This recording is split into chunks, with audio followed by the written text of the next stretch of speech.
My name's Sean Hockey. I'm working with the Heartbeat Alliance, which is a GP federation in North Yorkshire. Okay. There are sort of pockets of areas of the country where GPs are already setting up clinical pharmacist projects and developing services and being quite innovative. But it may well not be within the 250 pharmacists. But I would see it as a real missed opportunity if the people who are already sort of invested in community pharmacy couldn't go into this programme. Are there any thoughts about that, or are we just almost a closed shop for the 250 people who are involved? Do you want to have a go, Chris?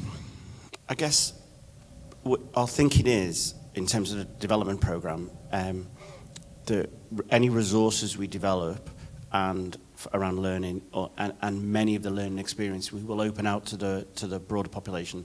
There clearly needs to be a priority for the obvious reasons, but we were thinking, obviously, as you've started to develop this and experience of delivering learning and what that means, we're hoping that we can say locally to other people who may have that role outside the pilot, that they can join in some way.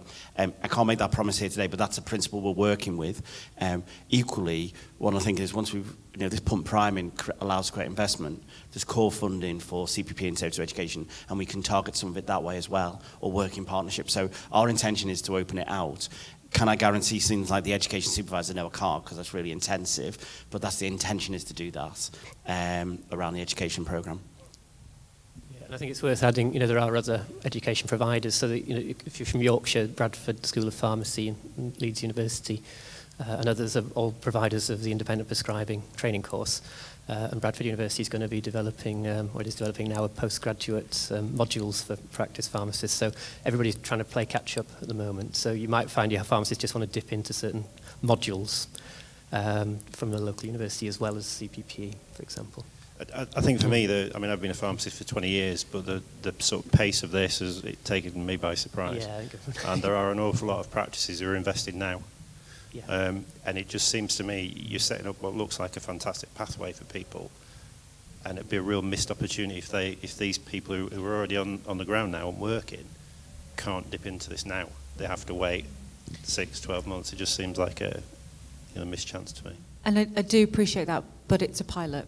And it's a brand new course that is also being piloted, and I think it's really important that we recognise that these up to 250 people who are going to go through are the test bed, really.